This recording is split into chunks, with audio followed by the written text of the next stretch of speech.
Today we are going to discuss laws of logarithms, which is to say how certain pairs of logs interact using algebra. This is similar to something you've done in the past with trigs, where you're using equivalent expressions and sum and difference angle formulas to rearrange equations to make them solvable or to find out something about them that's not apparent on the surface. Logs, as their own type of function, have some rules that are pretty unique and important to just try to get on a sort of concept level, so that like when we were looking at solving the equation from yesterday, the tools that you have to think of those tools as, is this the right time to use this? What can I use here? Can I use this? Can I try this? Can I, is there a different approach I can take? And these log tools today will be a different way of approaching and solving certain questions that we so far would be unable to do. So there are a couple of rules up here which are summarized from the day a couple of days ago, where we were talking about essential log characteristics. We know that the log base b of 1 is always 0, regardless of what b is, right? And let's just remember that b has to be bigger than 0, and b cannot be 1, right? That's the rule for what a logarithm is in the first place. Now, if you do log base b of b, you're going to get 1. If you think about our table from yesterday, it always went through 1 over b, 1, and b, right? And this was -1, this was 0, and this was 1. So of course, if b is what you plug into a log, 1 is what's going to come out the other side of it, right? Because you're asking, how many times do I need to raise b to the power of in order to get b? And of course the answer is 1. Now the second one says log base b of b to the x equals x. And this is another one that basically you have to try to think of these things as undoing one another. So let's make a function called log 3x, okay? And that's going to be log with a base of 3. And then I'm going to graph 3 to the x, okay? 3 to the x is, of course, b, in our case 3 to the x. Now if I do f of g of x, right, then of course what I'm going to get is just x, because log base 3 and 3 to the power of both undo one another, and you just get x. So what we're going to say here is that log base b of b to the power of x equals x, okay? And that's basically two things that sort of eliminate each other or cancel each other out. Now again, a more advanced question here is, what is the difference between these two? Okay, so let me draw. So we just did the first one, right? So this one is log base 3 of 3 to the x. And you can see that it doesn't matter that the base is 3. I mean, we could change the base with a different value, right? And we could make the base a variety of numbers. Sorry, that was not the right way to do this. Put that as b and put this as b as well. We can delete that, we don't need it. Okay, so here it is with 1.6, here it is with 2, here it is with 3, with 4. When you do log 4.8 of 4.8 to the x, it cancels, and you're left with just x. Okay, and again, the base could be 5, the base could be 2, the base could be negative. It doesn't matter, right? The log and the 10 to the x, or the log and the 2 to the x, whatever, are going to cancel one another. Now, what about the other statement? The other statement says b to the power of log bx equals x. Okay, so if I take that one, so let's hide this for a sec. So this time, I'm saying g of f of x, right? So think about it. X goes into f first. So you do the log first, then you do the power second. Now, this one, you can see that there's something a little bit different here, right? which is that this statement actually only works if x is positive. The first statement works all the time. The second statement only works if x is positive. Now, this is another one of those things where, you should draw a little icon or a little something beside this, a little question mark, about like, why does this one work for all real numbers, and this one only works if x is greater than 0, right? And let's put that aside for the moment, but just something to think about. Again, when you're like going through your notes and you're wondering like, okay, what's he going to throw at us for thinking or communication? Like, these are the kind of things I'm trying to do, right? I'm trying to introduce you to the question, explain what it is, and then get you to think about why it is, and hopefully explain it back to me. Okay? So these are the rules of logs that we learned so far. If you take the log of 1, you get 0. If you take the log of b, you get 1. If you take the log of b to the x, you get x. And if you take log base bx and raise that to the power of b, you will get x. But only if x is a positive number, right? And again, I want you to sit with why does one of them work all the time and one of them only work if x is positive, right? As you can see, this one works all the time. This one only works if x is positive. Okay? Now, let's take this and we're going to do some of the rules about how logs work. So first of all, the most important one right here is the very first one, the log of a product. So this means log of a times b. Okay, if you do the log of a times b, there is a way to represent that differently. And it's very similar to like the double angle formula in trig, right? You can change an operation that was inside a function to become an operation outside the function. And the way this one works is it works by getting the log of a plus the log of b. And this is a very unusual rule, right? That multiplication inside log, so we're going to write multiplication inside is equal to addition outside. And that is quite strange, right? That you could multiply two numbers together and then add them up over here. Let's test the theory. Okay, so what I'm going to do here is let's make a random number, and we'll have to make it positive. So let's make it random between, let's say 1 and 10, and we'll do the same thing for b. Okay, now if I do log of a times b, and let's just make it base 10 just so that it's sort of a standard one. So this is what would happen if you did log of a times b. Okay, so a times b is 27, right? A times b is 27, and if you do the log base 10 of 27, you get 1.436 whatever. Now here's the interesting part. If you do log base 10 of 9 and log base 10 of 3, and I should call that b, sorry, and this one should be a.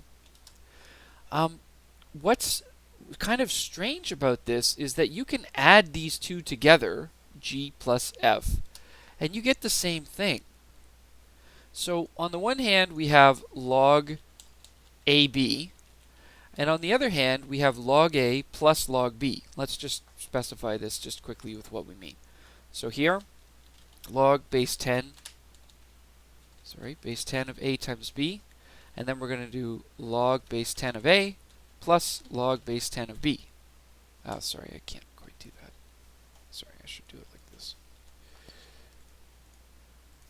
Log 10a, okay, and then plus log 10, sorry, one more time, log 10 of b. Now, again, this is kind of, okay, I don't know, okay, wherever that just went. Okay, well, hopefully we don't need it. Right here, okay, let's just rename this one. Log of product. Okay, so this is the log of the product. Okay. Okay, well, I don't think this wants to cooperate. Up here, I've got the product. log of a times b. Down here I've got log a, here I've got log b, right? And I can add them together, and when I add them together I get the same thing as the product. You can see this doesn't have anything to do with the numbers. I could roll two different numbers, like here's 9 and 9, and once again you can see that the product is equal to the sum of the two logs, right? And this is like a super important idea, because it means that every time you see log with multiplication inside, you can create log with addition outside. And that could be really useful, because if you needed to get something outside of log, this might be a way that you could do it. The quotient law is extremely similar. It's just the idea that if you divide values inside a log, it would be like subtracting the values outside the log. Okay, so log a divided by b, and you get log of the first subtract log of the second.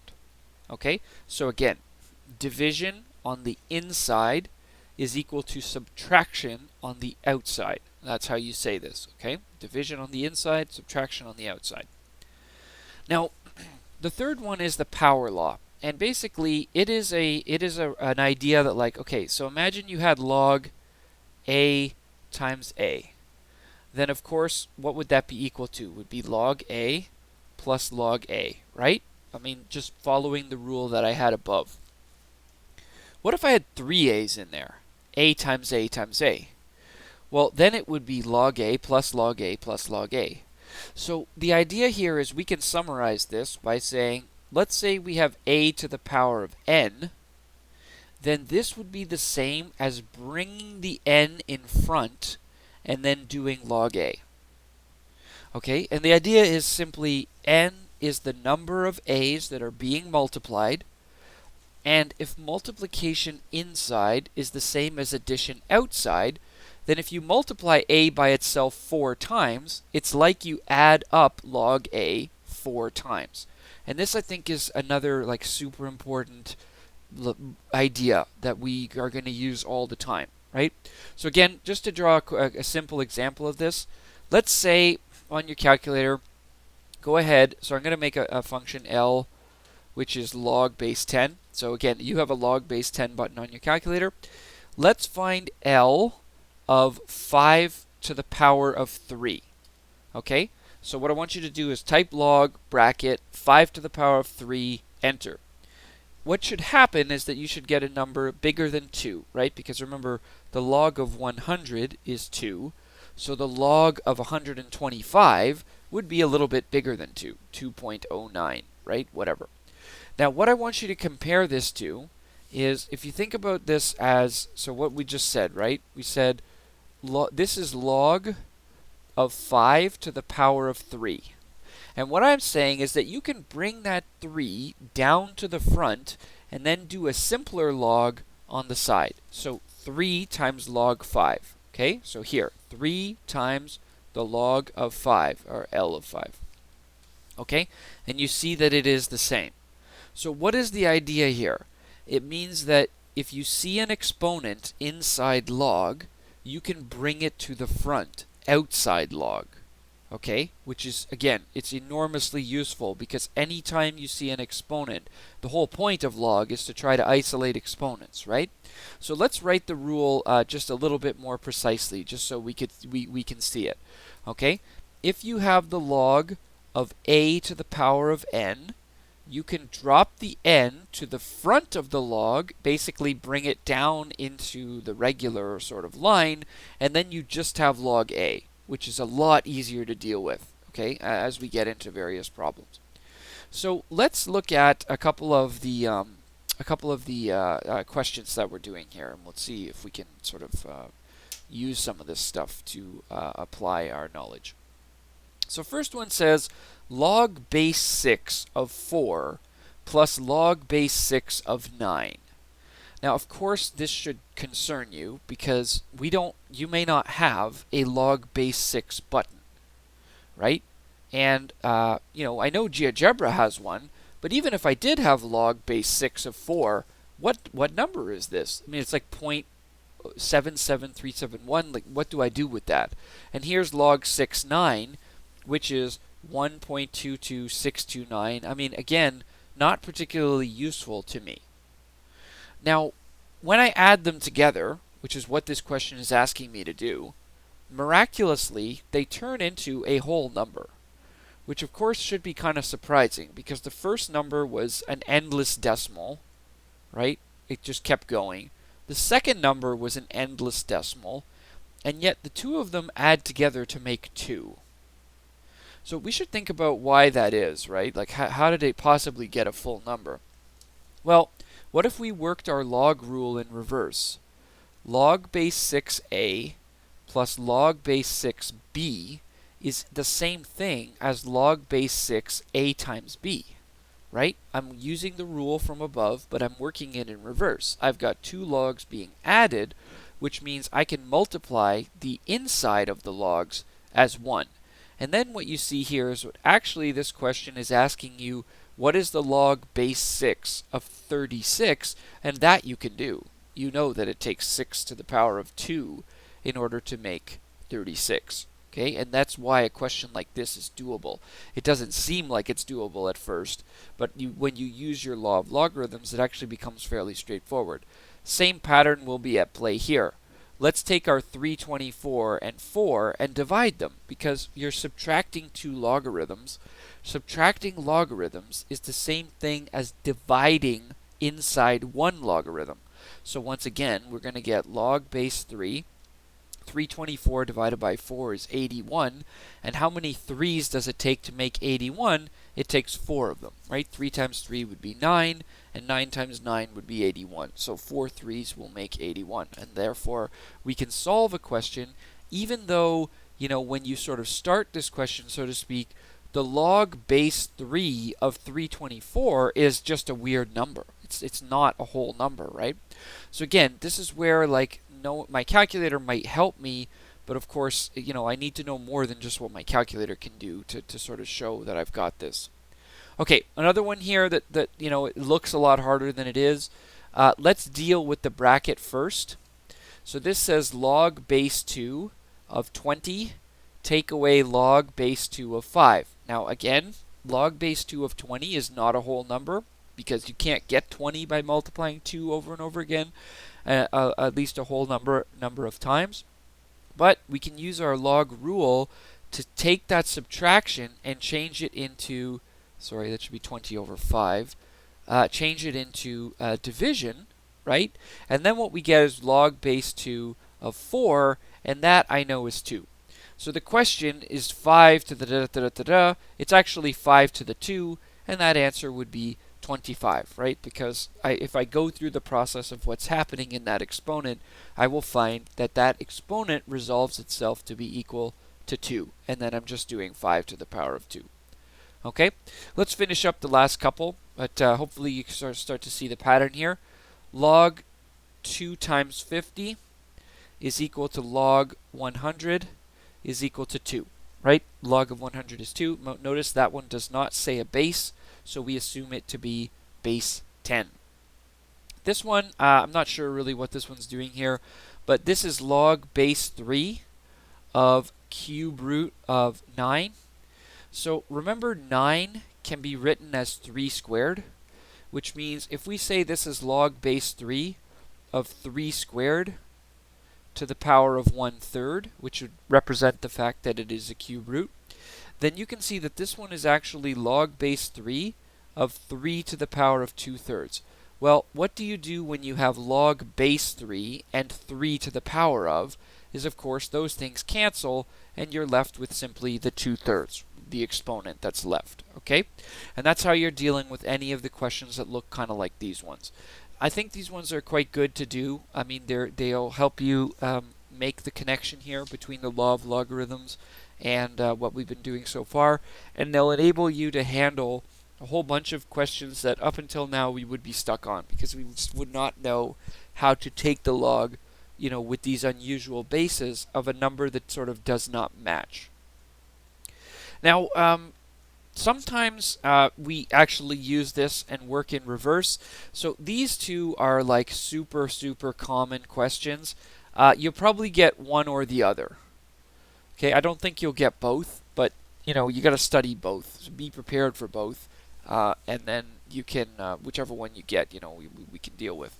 So the first one, we have a whole bunch of different logs that are separated by addition and subtraction, and we want to write it as all one big log. So let's see how we would do that. First thing I would suggest here is let's get the 2 inside the log. So we want to think about like what I'm doing here for a sec. Okay, so the first thing I'm going to do here is this 2, I've got to get it inside log. And of course we know that, of course, normally what you do is you bring the x to the front. It's not the x, I'm sorry, the n. Right? Normally you bring the n from up here and you bring it to the front. But of course, when you're doing this sort of work, you can also, if it's already in the front, you can bring it back up there, right? So although this one is y cubed, it's 2 log y cubed. I could say it's log y to the 6th. Similarly, over here, 2 log x is the same thing as log x squared. Now all I have to do is write one big log, okay? Everything that has an addition sign or a positive is going to go on the top, and everything that's a subtraction sign is going to go on the bottom, because when you subtract logs, you divide. When you add logs, you multiply. Now, of course, you can cancel this and make it a little bit simpler, which is to just say it is log x squared y6, and we actually don't have anything on the bottom, right? Because x to the 4th on the top and x squared on the bottom can be, canceled. Okay? So when you look at that one, all you're doing here is saying, okay, make a bunch of logs with no numbers in the front. If there's a number in the front, send it back up to the exponent. If the term is positive, it goes inside the log in the numerator. If the term is negative, it goes inside the log, but as a denominator. And then all you're doing there is canceling them as need be. Okay? As far as b goes, I mean, it's a very similar idea. You just got to sort of let's take it a couple steps at a time. So first we have 6 log 2 of b squared. Okay, next we have negative 2 log 2 of b cubed. Finally, we have plus 4 log 2 of b. Now again, I want that 6 up in the exponent, I want this up in the exponent, I want that up in the exponent. So log 2 of b to the 12, take away log 2 of b to the 6, plus log 2 of b to the 4. Okay, and you can see what I'm doing there is I'm just getting all those numbers that are in the front, and I am sending them inside the log as is before. Now, when I go to collect it all as one big question, if it's positive, put it on the top. If it's negative, put it on the bottom. And as you know, if I have like b to the 12, b to the 4 over b to the 6, I can make that a lot simpler if I just write b to the power of 10, right? Because 12 plus 4 on the top would be 16, but then you have b to 6 on the bottom, so you're going to have to drop that by 6 points. So the final answer there equals log base 2 of b to the power of 10. Now you can imagine, why would this be better off written like this? Well, lots of reasons. If I had to solve this, it's a big pain. If I have to solve this, it's not that bad, right? It's simplified. So as always, simplification in math is useful because before you go to solve something, if you can make it simpler, you increase your chances of getting it right. Now, example 3 and example 4, I mean, these are just more of the same. Example 3, we're kind of being asked to work in reverse. So we're saying, take a big log where everything's all packed up in one big log and split it out into 3 pieces. So let me show you how that would work. Log base a, what we're going to do first is we're going to put that square root outside as a fraction. Okay, so it starts with a big square root, but I'm simply going to write that as a 1/2. Now my rules of logarithms state that I can take that 1/2 and bring it to the front. And now it is no longer inside the log. I can now break the log down into every positive term will be, every term in the numerator will be positive. So I get log a of x cubed plus log a of y squared, right? So x cubed and y squared are in the numerator, so they're going to be positive. But w is in the denominator, so I'll put w as a negative term. Okay, and if I'm going to like finish this off, let's do the reverse of what we were doing before, where let's bring the 3 in front of here, the 2 in front of here, and the w, of course, doesn't have anything. So we can finish this off by saying it is equal to 1/2 3 log a of x plus 2 log a of y minus log a of w. Okay, and that's how that one's completed. So again, these ones are like your bread and butter sort of questions. They're like making sure we learn how the tools work, how I can move things around if I might need to, and as usual, we're practicing the tools so that when you encounter the thinking question, the communication question, the bigger questions, you know what tools you have available, right? You can rearrange this if you need to, and depending on the question, we will need to, right? There are certain questions we're going to need to rearrange in order to break it down into these 3 parts so that we can solve it further. Okay, express as a single log, again, similar kind of idea. Let's just get the 1/2 up with the 7, and then minus log 2. Right, so we'll basically just take the 1/2, send it up to the exponent of the 7, and then we're going to make one big log where we do 12 times 7 to the 1/2, and we'll put it over 2. So what is that? You could write it better as log of 6 root 7, right? And that would be equal to the thing that we came up with, right? The 12 over 2 reduces to a 6. The 7 to the power of a half is square root 7.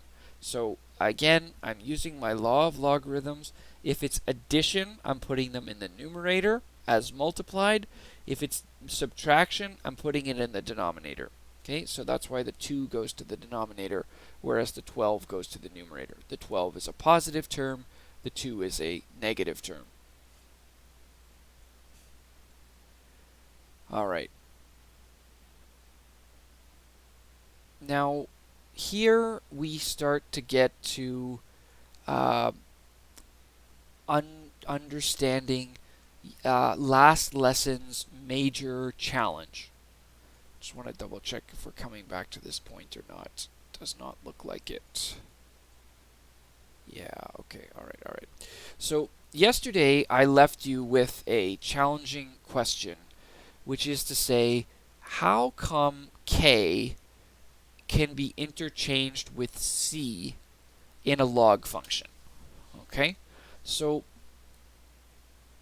let's look at a graph, and I'll just very quickly try to make the same point one more time. Okay, so right here is log 10. So just to remind you what we were doing yesterday. Here's log 10x, and I'm going to make a k value. Okay, and then I'm going to make another function that just says L of kx. Okay, and this function now will have this slider available where I can compress it and I can expand it. Now, what is tricky about this is that, of course, as you watch this action happening, right, it does not look to you like it's being expanded. It looks like it's just shifting up and down. And that's why this question is worded kind of strangely, right? The question is worded as describe 2 different transformations of how this graph is related to that graph. Okay, so first of all, let's find out what they mean. So here's log 3x. Okay, so that's the parent, right? Log 3x. And then we're supposed to do log base 3 of x over 3. So what that would be for us is, what if k was equal to 1/3? Okay. Now, in green, I have log x over 3. In brown, I have log 3x. Now, naturally, you're going to look at this and say, well, here's a point, and here's another point exactly one higher. Here's a point, here's another point exactly one higher. Here's a point, here's another point exactly one higher. It seems quite obvious that the the green graph is the same graph as brown, but one value lower. Okay, so let's describe the first one here. So log base 3 of x over 3 is 1 point lower. Let's express it the way we normally do. Let's say it's shifted down 1 unit.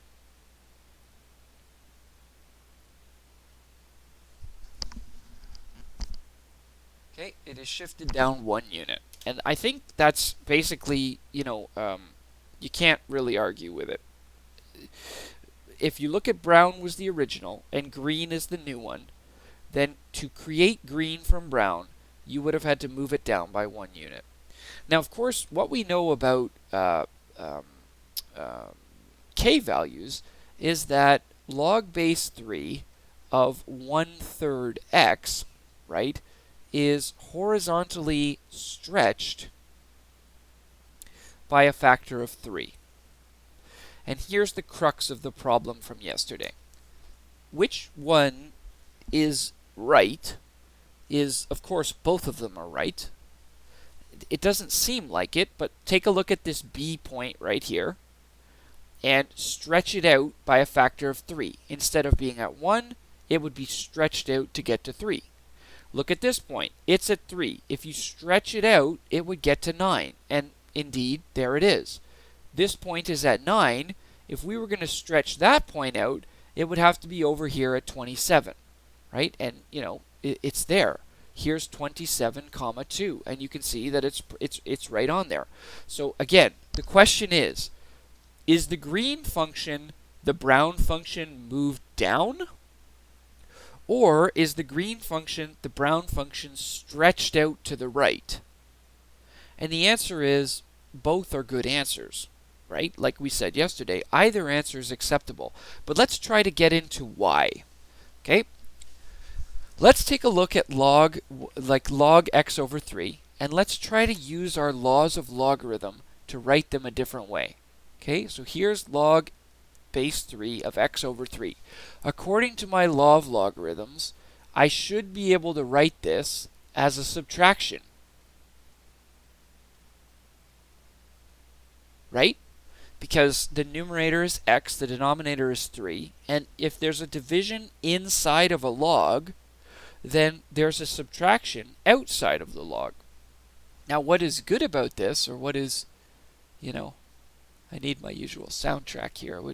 I feel like this would be one of those whoa moments, at least it is for me, is that what you get here is you get the parent, right?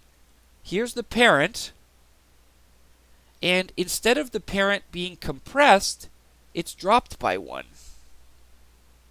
Because log base 3 of 3 is in fact 1. And so if you subtract log base 3 of 3, you are subtracting 1.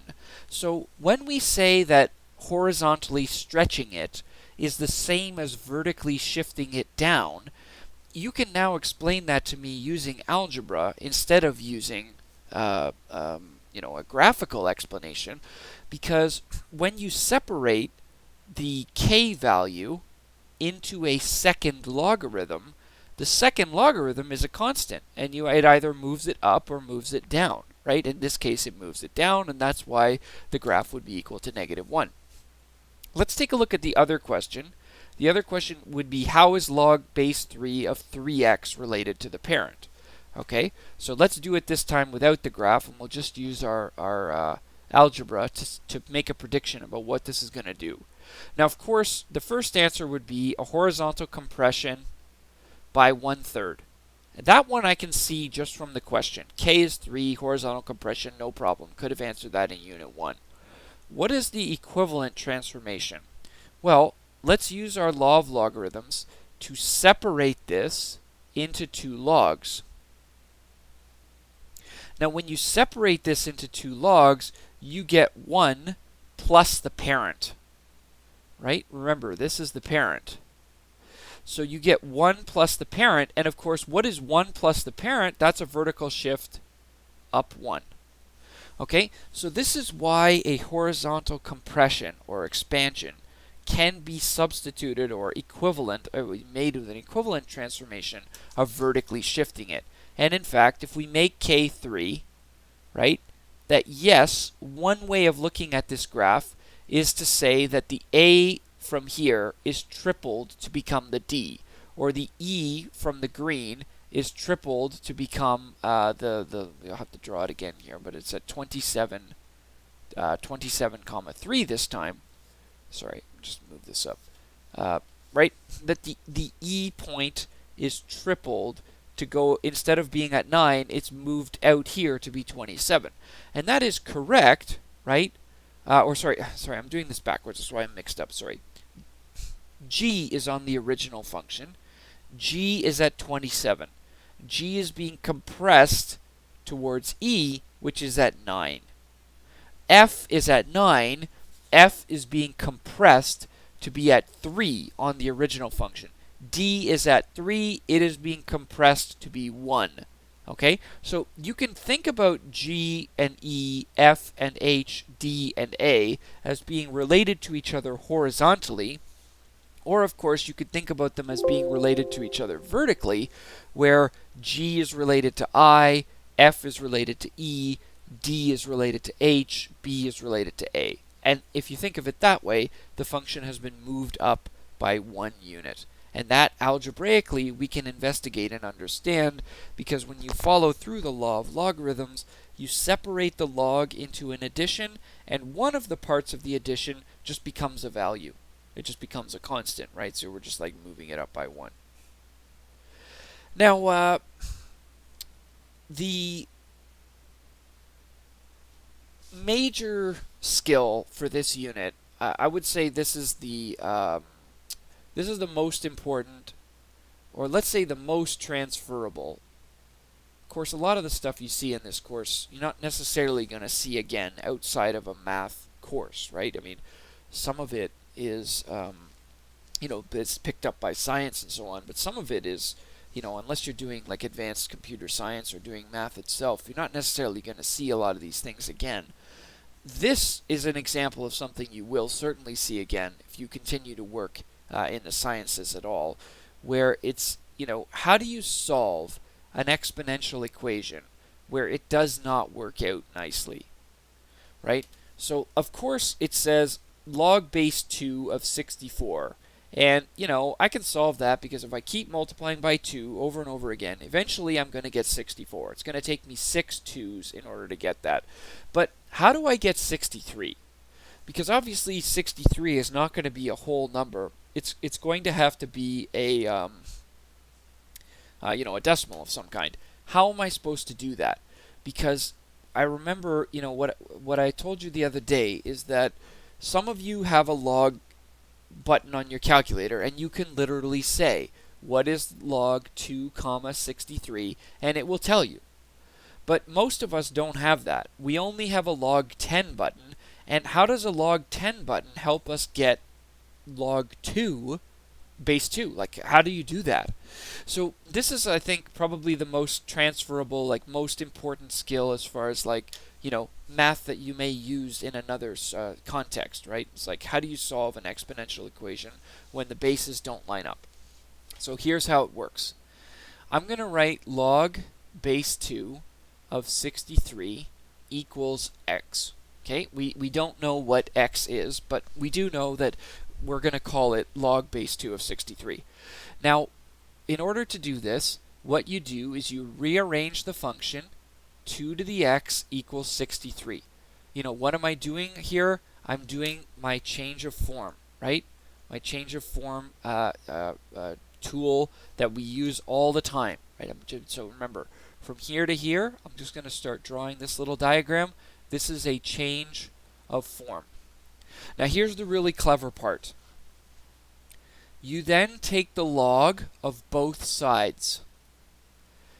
And I'm not talking about log 2, I'm actually talking about log 10, right? And remember, when I say log 10, I don't need to write the number. Now, this seems like, okay, whatever, I took the log of both sides. How is that helpful? But here's where that little rule we used earlier is really helpful. Take the x and bring it to the front. You have x log 2 equals log 63. Now you can solve this because x is equal to log of 63 divided by log 2. And what you've just done is solved any exponential equation with any base and any power.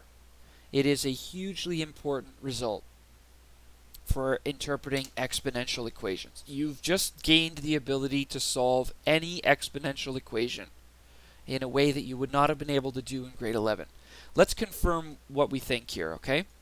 So I'm saying that the answer to the question, if I take the log base 10, okay?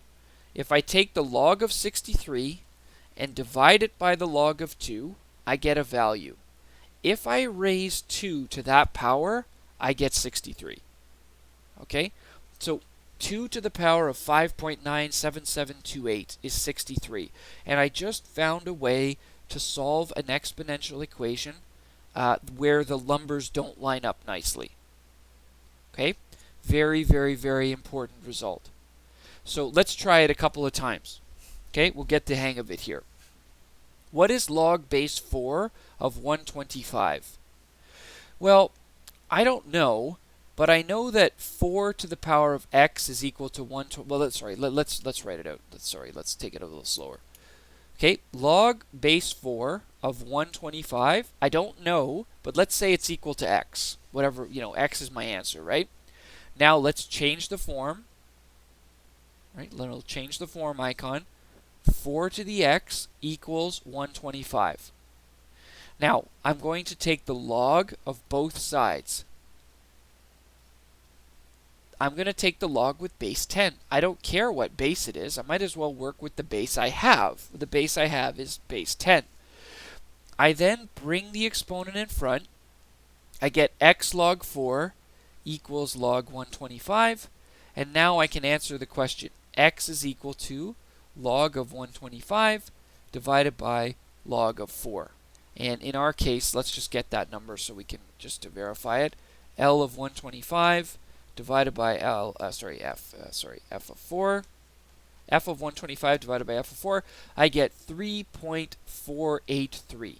Okay, 3.483. And if I go back now and I raise 4 to the power of 3.483, I get a number extremely close to 125. If I raise it to the full number, right, 4 to the power of c, I get 125 exactly. So again, this is like probably the most important skill of the unit, right? How do I evaluate a log where the base does not match the power? And in turn, how do I solve an exponential equation where the exponent is missing? Well, take the log of both sides. Okay. Bring the exponent to the front using the log rule. And voila, you have your answer. X equals log 264 divided by log of 19. And therefore, even though I don't have a log base 19 button, I can still solve anything I want using a base 10 button. Right? L of 264 over L of 19. Sorry, I keep saying L. Okay, 1.894. X equals 1.894. If I go back and I go, what is 19 to the power of 1.894, right? The answer is a number very close to 264, which is what it was supposed to be. Okay, so you can now solve an equation where the exponent is missing. And that is the major, reason why we use logarithms in the first place. The logarithms are used to solve questions where the exponent is missing. That's their purpose. Okay, and that's what we've just been enabled to be able to do. Now, the last part today is some change of base formulas. If you liked identities, you will love change of base formulas, as they're the same thing. They are, challenging questions where you need to rework the log using the tools that you know. Let's say I will do I'll do the first one and the example 8a, and I'll leave this one over here, and I'll leave the bottom one for you to try, and then we can take them up, next time. Or, you can post them to the forum and show me what you tried, and I can try and help lead you to the next step. Again, if you see this at all, expect it in thinking, and not a major part of thinking, maybe a 2-point question. Maybe a communication, maybe a 2-point question in communication. So we're not talking about like the major one, but maybe the minor one, the minor thinking question, the minor communication question. Let's look at the first one.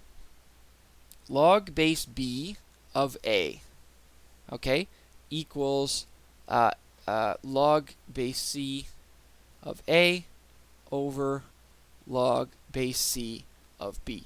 Now, what on earth are they going on about here? Right? Well, what is this? The log, they've got different bases. They've got base A, base B. I mean, A and B are also values and all the rest of it. So here's what we're going to do. We're going to take the thing on the left, log base B of A, and let's just say it's equal to x, right? Like we were doing in the previous questions. Let's say we don't know what it's equal to, but let's say it's equal to x. We'll just create a variable and say that this variable is going to stand in for log base b of a. Okay? Now, if you change the form, you will get b to the power of x equals a. Okay? Now, so b to the power of x equals a, that doesn't really look a lot like the other side, but it might look a lot more like the other side if I took a log of both sides. Now, again, this one's, it's kind of cute. Log c, I could take the log with base c. What difference does it make? I can take the log with whatever base I want. The only reason we did log base 10 on the questions before this is because 10 is an easy button to use on your calculator. But you could have done, like on any of these questions we just did, we could have done the log, base 2, or base 6, or base 20, or base whatever we want. The reason we chose 10 is because 10 is the button we have on the calculator. But you don't have to take a log of both sides with 10. Of course, most of the time, that's what you're going to do. But let's do it this way this time instead. Okay? With log base c. Now, okay, so that means that x log c of b is equal to log c of a, which means x is equal to log c of a over log c of b. Now, how does this help me again? Because what was x equal to? X was equal to the left side, and x is also equal to the right side. So what we've done here is we've said the thing on the left is equal to x, and the thing on the right is also equal to x, so the thing on the left and the right must be the same, right? Because they're both equal to a common middle term, right? It's like saying, my age is 39, my friend's age is 39, therefore me and my friend are the same age, right? It's like you say the two things are equal to a common third item, okay? And that's basically what we've done there. See if you can use a similar logic to try and do b. And again, especially those of you who asked me questions like, how do I do better on the thinking? How do I do better on the communication? Like, this is it, right? Do this. Figure it out. Right? You've got all the time in the world to figure it out now. You don't have so much time to figure it out on the test. So use the practice time to figure out questions like this to prepare yourself, right? So that what you see on the test, you kind of have some ideas of what you can do. Now, like I said, with A and B on number 8, I'm just going to do one of them. I'll leave the other one for you, and then we can take it up together at a later date. This one says log base 5x plus log base 2x is equal to 1 over log base 10, x. So, like, what on earth is going on here? It's a bunch of different bases. All the x's are the same. What are we supposed to be doing here? in terms of trying to make these ones work. So, you know, what I think we might want to do with something like this, on the left side we've got um, two reciprocals. On the right side we've got a reciprocal. Maybe I want to do a common denominator and then I can reciprocal both sides. Maybe that's a possibility I could look at. Um, maybe there's something I could do with log base 2, or maybe I could use the change of base formula from above. But let's go ahead and see what happens if we make a common denominator. I actually don't remember how to do this one, so hopefully this works. Okay, so if I make a common denominator, then what happens is my common denominator is there. And then over here I've got 1 over log x. So there's my common denominator, right? I joined the two denominators together, and then I added them at the top.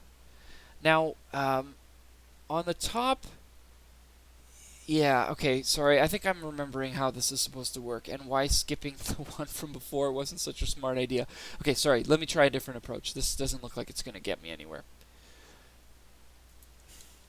Log base 5 of x, okay, how is that related, to its reciprocal like this, right? What if we were to state that this is log base 5x, okay, is equal to y. So again, we're just going to set it equal to a second number, right? Then it must be true that 5 to the power of y is equal to x, and thus y times log 5 equals x. This means that another way of writing y is y is equal to, sorry, I've mixed this up a little bit. Yeah, okay. I forgot to do the log part. Sorry, I'm going too fast. This is not a good idea. Sorry, let's go back to this step. Take the log, 5y equals the log of x. And then what we can do is we can go y log 5 equals log x. And therefore, y is equal to log x divided by log 5. Why is this valuable? Is because instead of writing 1 over log 5x, which is what I sort of started with, right? Sorry, pencil here's.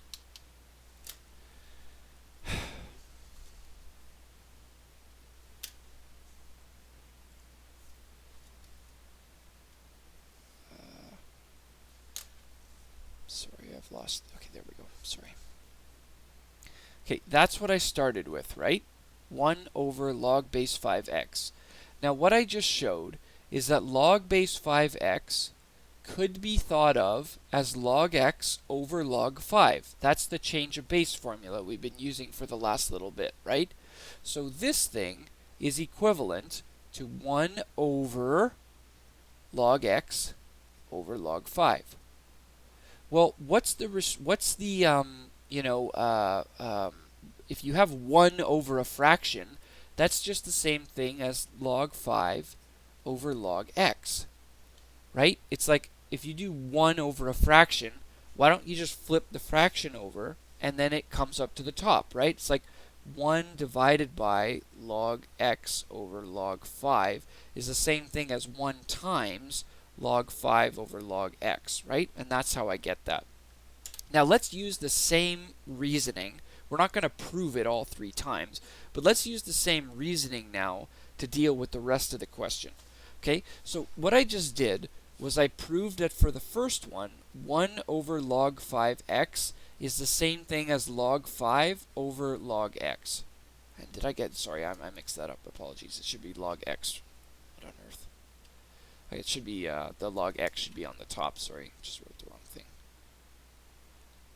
Okay, 1 over log 5x is equal to log x over log 5.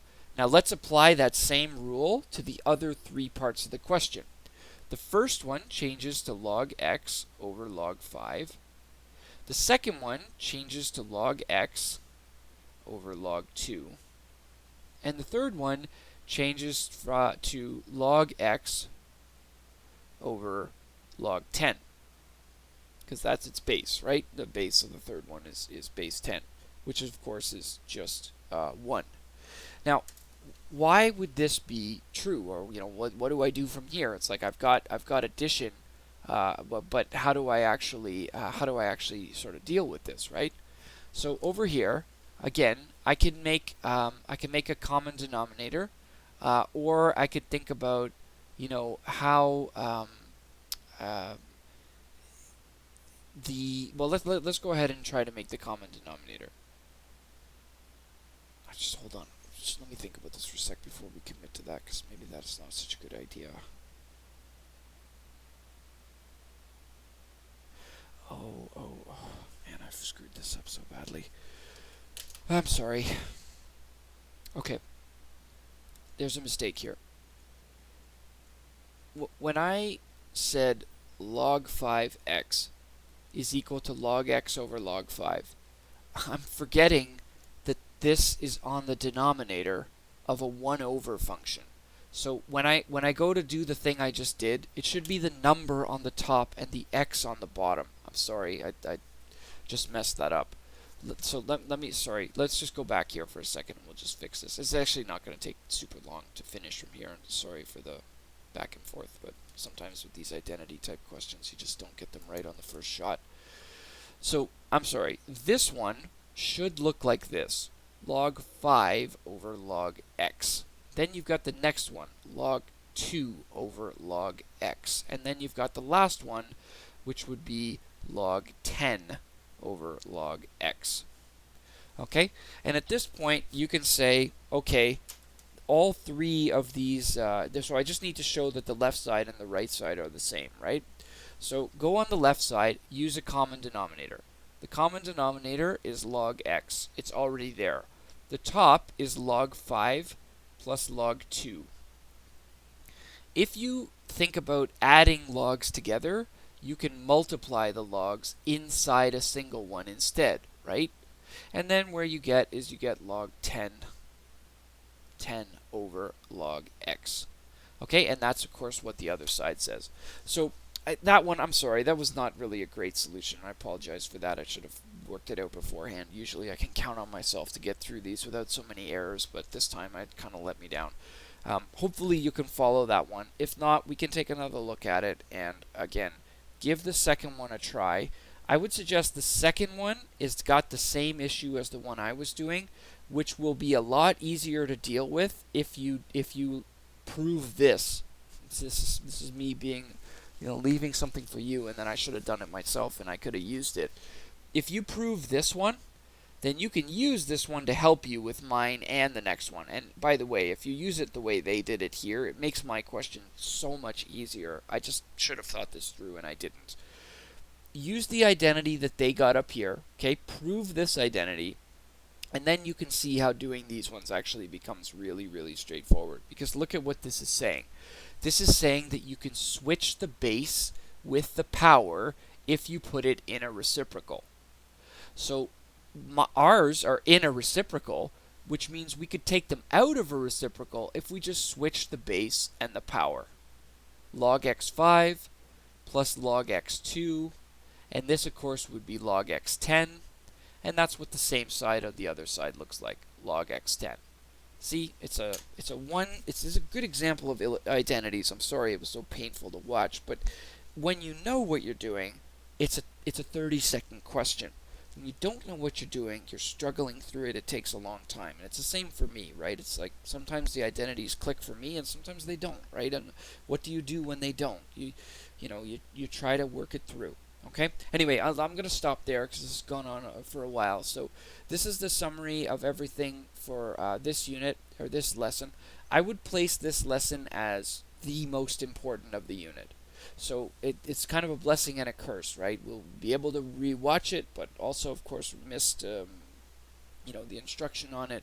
So let's take it home, think it over, try the questions, post the questions to the site if you need to, and we'll talk about it again next time.